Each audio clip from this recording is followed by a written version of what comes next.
Banyak pria di atas usia 55 tahun merasakan kehilangan energi yang perlahan tapi terus-menerus. Rasa berat yang sebelumnya tidak ada. Setiap pagi, terasa lebih berat, dan malam hari diisi dengan kelelahan yang sulit dijelaskan. Aktivitas sederhana seperti berjalan-jalan atau berkumpul bersama keluarga pun mulai terasa melelahkan. Bagi pecinta keju, perubahan ini bisa terasa sangat pribadi. Keju bukan sekadar makanan, tapi bagian dari rutinitas harian, sumber kenyamanan, bahkan kenangan masa kecil. Bertahun-tahun menikmati brie, cheddar, atau mozzarella, mungkin datang dengan harga yang tak terduga. Setiap potongan keju membawa kebahagiaan, tapi juga bisa membawa konsekuensi yang tersembunyi. Bagaimana jika kenyamanan keju diam-diam menguras semangatmu? Mungkin tanpa disadari, energi yang dulu melimpah, kini perlahan terkikis. Kebanyakan menyalahkan penuaan atau stres, jarang sekali mencurigai makanan favorit mereka.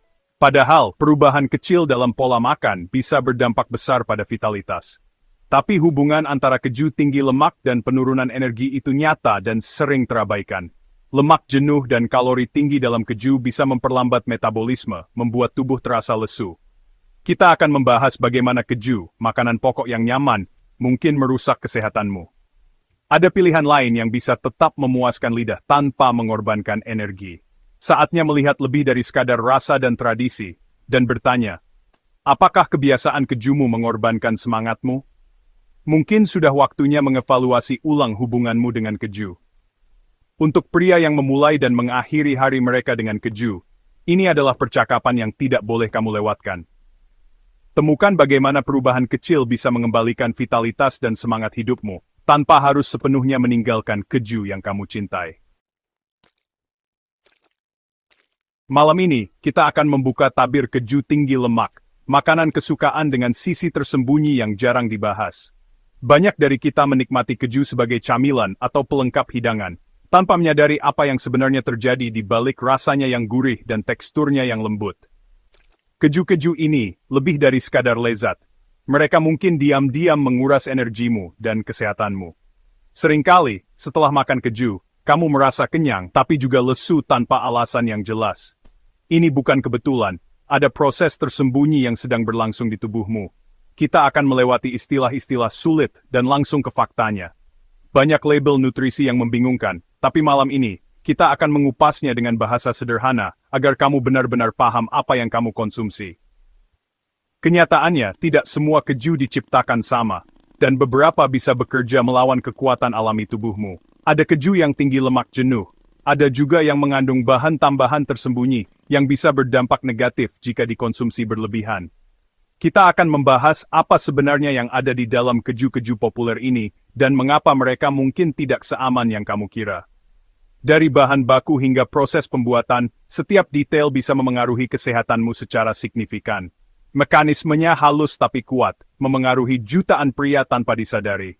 Gejala seperti kelelahan, penurunan vitalitas, hingga masalah kesehatan jangka panjang bisa muncul perlahan. Lupakan pemasaran, mari kita fokus pada apa yang sebenarnya terjadi di dalam tubuhmu. Iklan seringkali hanya menonjolkan sisi nikmat, tapi jarang membahas efek samping yang mungkin timbul. Dengan memahami risikonya, kamu bisa membuat pilihan yang lebih cerdas, dan mendapatkan kembali semangat yang hilang. Pengetahuan ini akan membantumu menyeimbangkan kenikmatan dan kesehatan. Rahasia yang kita ungkap mungkin mengejutkanmu, tapi pengetahuan adalah alat terbaikmu. Dengan informasi yang tepat, kamu bisa mengubah kebiasaan kecil yang berdampak besar. Tetaplah bersama kami saat kita mengungkap dampak nyata keju tinggi lemak pada vitalitas pria. Bersiaplah untuk menemukan fakta-fakta yang bisa mengubah cara pandangmu terhadap keju. Dan mungkin, mengubah hidupmu menjadi lebih sehat dan penuh energi. Kita sudah lama percaya keju itu sehat, kaya kalsium dan protein. Tapi tidak semua keju diciptakan sama. Banyak jenis populer mengandung banyak lemak jenuh dan natrium, yang bisa lebih banyak merugikan daripada membantu. Mitos keju itu sehat, mengabaikan risiko makan berlebihan, terutama untuk pria yang menua. Pemasaran menyoroti sisi positifnya, tapi jarang sekali bahaya tersembunyi. Saatnya membaca label, memahami bahan-bahannya, dan menyadari bahwa beberapa keju jauh dari makanan sehat. Manfaat satu jenis tidak berlaku untuk semua. Menjadi konsumen yang cerdas, berarti melihat keju apa adanya, makanan dengan manfaat dan risiko nyata. Bahaya sebenarnya dalam keju berasal dari dua penyebab, lemak jenuh dan natrium. Lemak jenuh ditemukan di banyak keju krim dan keras, meningkatkan LDL atau kolesterol jahat secara perlahan menyumbat arteri. Natrium atau garam dikemas dalam keju untuk rasa dan pengawetan, menyebabkan tubuhmu menahan air dan meningkatkan tekanan darah. Bersama-sama, bahan-bahan ini diam-diam menyerang sistem peredaran darahmu. Lemak menyempitkan arterimu, garam meningkatkan tekanan di dalamnya. Jantungmu bekerja lebih keras, dan energimu menurun. Ini bukan hanya tentang angka di label, ini tentang tekanan tersembunyi pada tubuhmu setiap kali kamu makan. Itulah mekanisme di balik dampak keju pada kesehatan dan semangatmu. Vitalitas pria sangat bergantung pada aliran darah yang sehat, terutama untuk kinerja seksual. Aliran darah yang lancar memastikan organ vital mendapatkan oksigen dan nutrisi yang dibutuhkan untuk berfungsi optimal. Namun, banyak orang tidak menyadari bahwa apa yang mereka makan setiap hari bisa berdampak besar pada kesehatan pembuluh darah mereka. Ereksi membutuhkan arteri yang bersih dan fleksibel, tapi lemak jenuh dari keju secara perlahan membangun plak di dinding arteri, menyempitkan pembuluh vital ini. Plak ini membuat darah sulit mengalir, dan seiring waktu, arteri menjadi kaku dan tidak responsif. Konsumsi keju yang tinggi, terutama keju olahan, mempercepat proses ini tanpa disadari. Selain lemak jenuh, natrium tinggi dalam keju memperburuk keadaan. Natrium meningkatkan tekanan darah dan merusak dinding arteri, membuatnya lebih rentan terhadap kerusakan. Tekanan darah tinggi adalah musuh utama kesehatan pembuluh darah, dan kombinasi lemak serta garam dari keju menciptakan efek ganda yang berbahaya. Hasilnya, darah tidak bisa mengalir bebas ke area yang dibutuhkan, membuat lebih sulit untuk mencapai atau mempertahankan ereksi. Banyak pria merasa frustasi tanpa tahu penyebabnya, padahal masalahnya bisa berakar dari pola makan sehari-hari. Ini seperti mencoba mengisi balon dengan selang yang tersumbat. Tidak peduli seberapa keras usaha, hasilnya tetap lemah. Pembuluh darah yang tersumbat tidak mampu memberikan tekanan yang dibutuhkan, sehingga performa pun menurun. Seiring waktu, penyumbatan internal ini tidak hanya memengaruhi fisik, tapi juga mengikis kepercayaan diri dan semangat. Pria mulai meragukan kemampuan dirinya sendiri, dan hubungan pun bisa menjadi renggang. Keinginan mungkin tetap ada, tapi kemampuan tubuh untuk merespons perlahan memudar. Hal ini bisa menimbulkan kecemasan, stres, bahkan depresi jika dibiarkan terus-menerus. Bertahun-tahun menikmati keju tanpa batas bisa diam-diam menyabotase momen paling intim dalam hidupmu. Menyadari dampaknya adalah langkah pertama untuk mengambil kendali kembali atas kesehatan dan kebahagiaanmu. Ingat kembali makanan-makanan penuh keju itu, pizza, pasta, atau papan keju yang melimpah. Kepuasan itu instan, tapi begitu juga rasa berat dan lesu yang mengikutinya. Kelelahan yang mendalam itu bukan hanya kekenyangan, itu adalah tubuhmu yang berjuang memproses kelebihan lemak dan garam. Energi dialihkan untuk pencernaan, membuatmu lelah dan tidak termotivasi. Seiring waktu, pola ini menjadi rutinitas kenikmatan diikuti oleh kelesuan. Hubungan antara apa yang kamu makan bagaimana perasaanmu itu nyata, bahkan jika kamu tidak melihatnya saat itu. Kenikmatan keju datang dengan beban tersembunyi yang abadi. Rasa berat fisik itu seringkali menyebabkan masalah lain, hasrat yang memudar. Setelah makan besar yang berkeju, fokus tubuh bergeser ke pencernaan, menyisakan sedikit energi untuk keintiman. Ini bukan hanya psikologis, ini adalah efek fisiologis langsung. Ketika makan besar menjadi rutinitas, hasrat rendah menjadi normal baru. Siklusnya sederhana: makan, merasa lesu, kehilangan minat pada keintiman. Seiring waktu, pola ini menjadi mendarah daging, meredam percikan koneksi. Kepuasan keju datang dengan mengorbankan energi dan hasrat. Perut kenyang, gairah memudar, dua sisi dari koin yang sama. Inilah reaksi berantai pilih keju tinggi lemak, dan kamu memicu kaskade di dalam tubuhmu. Lemak jenuh membangun plak, natrium meningkatkan tekanan darah. Arteri menyempit dan mengeras membuat jantungmu bekerja lebih keras. Hasilnya adalah kelelahan kronis dan kelesuan. Yang paling penting, arteri kecil yang dibutuhkan untuk fungsi seksual adalah yang pertama menderita. Ketika saatnya tiba, sistem tidak bisa bekerja. Semuanya dimulai dengan apa yang ada di piringmu, dan berakhir dengan kinerja yang menurun. Hubungannya langsung fisik dan tidak dapat disangkal. Kita telah mengungkap bahaya tersembunyi keju tinggi lemak, bagaimana ia menguras energi dan merusak vitalitas pria. Mengetahui masalahnya adalah langkah pertama. Tapi ini bukan akhir dari cerita. Ada harapan, dan ada solusi. Dalam diskusi kita berikutnya, kita akan mengungkapkan cara-cara praktis untuk membalikkan kerusakan dan mendapatkan kembali energimu. Kita akan menjelajahi makanan apa yang bisa mengembalikan vitalitas dan kebiasaan apa yang harus ditinggalkan. Perjalanan menuju kesehatan yang lebih baik dimulai dengan pengetahuan dan berlanjut dengan tindakan. Rahasia terpenting masih ada di depan. Tetaplah bersama kami saat kita beralih dari masalah ke solusi. Susu yang kita konsumsi setiap hari seringkali berasal dari sapi perah yang dipelihara di peternakan modern. Untuk menjaga kesehatan dan produktivitas sapi, para peternak biasanya memberikan antibiotik secara rutin. Antibiotik ini berfungsi mencegah dan mengobati infeksi pada sapi, sehingga produksi susu tetap tinggi dan kualitasnya terjaga. Namun, penggunaan antibiotik yang berlebihan juga membawa risiko tersendiri bagi konsumen. Sisa-sisa antibiotik yang tidak sepenuhnya hilang dari tubuh sapi bisa terbawa ke dalam susu yang dihasilkan. Ketika kita meminum susu tersebut, residu antibiotik ini ikut masuk ke dalam tubuh kita, meskipun dalam jumlah yang sangat kecil. Dalam jangka panjang, paparan residu antibiotik dapat menyebabkan resistensi antibiotik, sehingga tubuh kita menjadi lebih sulit melawan infeksi.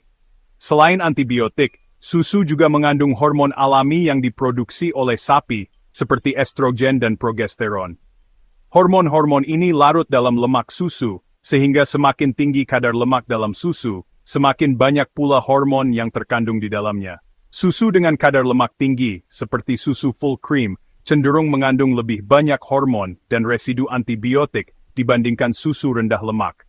Hal ini membuat konsumsi susu tinggi lemak berpotensi meningkatkan paparan hormon dan zat asing lainnya ke dalam tubuh. Hormon dan antibiotik yang berasal dari luar tubuh, jika masuk secara terus-menerus, dapat mengganggu keseimbangan sistem hormonal alami kita. Gangguan ini bisa memicu berbagai masalah kesehatan, mulai dari gangguan metabolisme, penurunan imunitas, hingga masalah reproduksi pada pria. Semua ini bukanlah teori konspirasi, melainkan konsekuensi nyata dari sistem produksi pangan modern yang mengutamakan efisiensi dan hasil maksimal. Proses produksi skala besar membuat penggunaan antibiotik dan hormon menjadi hal yang umum. Residu antibiotik dalam susu juga dapat mengganggu keseimbangan bakteri baik di usus kita. Padahal bakteri baik ini sangat penting untuk menjaga sistem imun dan mengatur produksi hormon dalam tubuh. Hormon dari susu yang masuk ke tubuh bisa menipu sistem hormonal kita, membuat tubuh seolah-olah mengalami kelebihan hormon tertentu. Hal ini dapat memicu gejala-gejala ketidakseimbangan hormon, seperti perubahan mood, gangguan tidur, hingga masalah kesehatan jangka panjang. Inilah yang disebut sebagai efek domino, dampak kecil yang terus berlanjut dan akhirnya bisa memengaruhi kesehatan pria secara keseluruhan, mulai dari penurunan kesuburan, gangguan hormon, hingga risiko penyakit kronis di masa depan. Testosteron adalah hormon utama pria, penting untuk otot, suara, dan gairah. Pria juga punya sedikit estrogen dan keseimbangannya sangat penting. Konsumsi susu tinggi lemak menambah estrogen dari luar, sehingga tubuh bisa menurunkan produksi testosteron. Akibatnya, rasio testosteron menurun menyebabkan penurunan libido, energi, dan vitalitas. Residu antibiotik dalam susu juga mengganggu kesehatan usus, yang berperan dalam produksi hormon. Peradangan akibat gangguan usus bisa menurunkan fungsi testis, pabrik testosteron. Efeknya ganda hormon eksternal dan usus yang terganggu. Gejalanya sering tak disadari lelah, kurang semangat, gairah menurun. Sering dianggap penuaan, padahal bisa jadi akibat pola makan, termasuk konsumsi susu. Ketidakseimbangan hormon akibat susu tinggi lemak langsung memengaruhi gairah pria. Testosteron rendah membuat hasrat seksual menurun, bukan sekadar masalah psikologis. Prostat juga sensitif terhadap hormon. Konsumsi susu tinggi lemak dikaitkan dengan risiko pembesaran prostat. Hormon pertumbuhan dan estrogen dalam susu bisa merangsang pertumbuhan sel prostat. Dampak lain, disfungsi ereksi, karena testosteron rendah mengurangi sinyal dari otak ke organ vital. Ini menciptakan lingkaran setan gairah turun, performa menurun, kepercayaan diri ikut turun.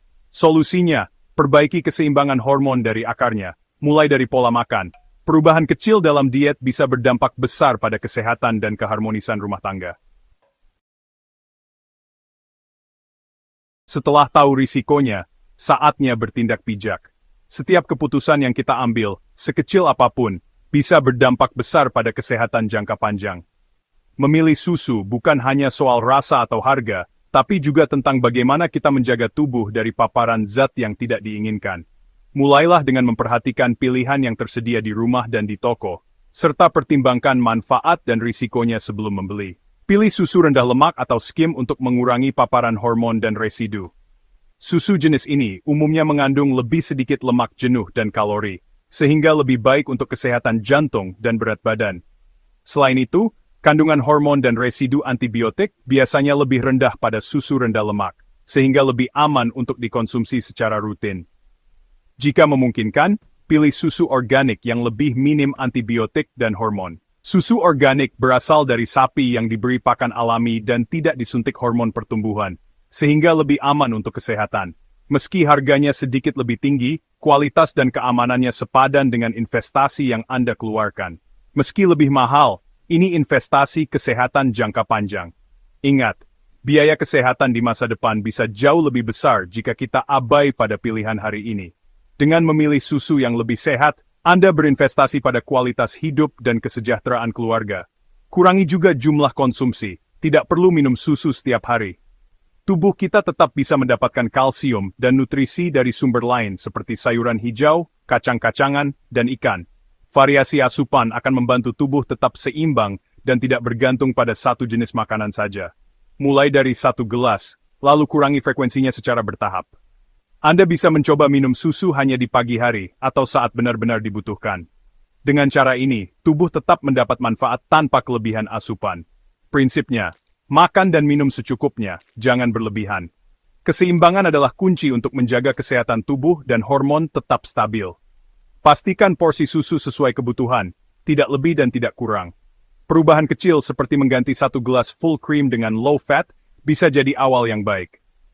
Langkah sederhana ini bisa membawa perubahan besar jika dilakukan secara konsisten. Tidak perlu langsung mengubah semuanya, cukup mulai dari hal kecil yang bisa dilakukan hari ini. Adaptasi perlahan agar jadi kebiasaan sehat, bukan sekadar tren sesaat. Dengan membiasakan diri memilih yang lebih sehat, Anda membangun fondasi gaya hidup yang lebih baik untuk masa depan. Setiap langkah kecil akan terasa manfaatnya jika dilakukan secara berkelanjutan. Dengan langkah ini, Anda sudah melindungi keseimbangan hormon dan vitalitas pria. Pilihan bijak hari ini akan membawa dampak positif untuk kesehatan, energi, dan kualitas hidup Anda di masa depan. Jadikan kebiasaan sehat sebagai bagian dari perjalanan hidup, dan rasakan manfaatnya setiap hari. Waktu konsumsi susu juga penting, terutama sebelum aktivitas intim. Susu tinggi lemak dan protein butuh waktu lama dicerna, mengalihkan energi dan aliran darah dari fungsi reproduksi. Akibatnya, tubuh terasa berat, mengantuk, dan gairah menurun. Hindari susu 3-4 jam sebelum momen intim agar tubuh siap optimal. Perhatikan juga pola makan malam hari. Susu hangat sebelum tidur bisa jadi penyebab lelah dan kurang semangat. Ubah waktu konsumsi untuk hasil yang lebih baik. Ini bukan usul melarang, tapi cara memahami waktu terbaik demi kesehatan dan safety first. Tak perlu khawatir kekurangan kalsium atau protein jika mengurangi susu sapi. Sayuran hijau seperti kale, brokoli, dan bayam kaya kalsium dan serat. Kacang-kacangan dan biji-bijian seperti almond, chia, dan wijen juga sumber kalsium dan protein. Ikan kecil seperti sarden dan teri, serta salmon, kaya kalsium dan omega 3. Susu almond atau kedelai buatan sendiri bisa jadi alternatif sehat tanpa pengawet. Variasikan sumber makanan untuk nutrisi lebih lengkap. Diversifikasi pangan memperkaya tubuh dan menghindari efek negatif satu jenis makanan. Inilah inti pola makan sehat sesuai anugerah Allah. Kisah nyata Pak Budi, pria 40-an, dulu rutin minum 2 gelas susu full cream tiap hari. Ia merasa lelah, kurang fokus, dan gairah menurun. Setelah tahu risikonya, ia berhenti minum susu sapi dan beralih ke susu almond buatan sendiri. Malam hari, ia ganti susu dengan teh herbal. Hasilnya, dalam sebulan energinya meningkat, fokus membaik, dan gairah kembali. Hubungan dengan istri pun jadi lebih harmonis. Perubahan kecil ini berdampak besar tanpa perlu obat atau suplemen mahal. Kisah Pak Budi membuktikan pola makan sehat bisa mengubah hidup. Susu tinggi lemak tak selalu sehat, terutama bagi pria. Residu antibiotik dan hormon dari susu bisa menurunkan testosteron, memengaruhi gairah dan kesehatan prostat. Solusinya sederhana, pilih susu rendah lemak atau organik, perhatikan waktu konsumsi, dan buka diri pada sumber kalsium dan protein lain. Sayuran, kacang, biji dan ikan adalah pilihan sehat yang melimpah. Tubuh bisa pulih jika diberi kesempatan dan nutrisi alami. Energi, gairah, dan kesehatan akan kembali jika kita mulai dari dapur sendiri. Mari ambil kendali, dengarkan tubuh, dan lakukan perubahan demi kesehatan dan keluarga. Wassalamualaikum warahmatullahi wabarakatuh.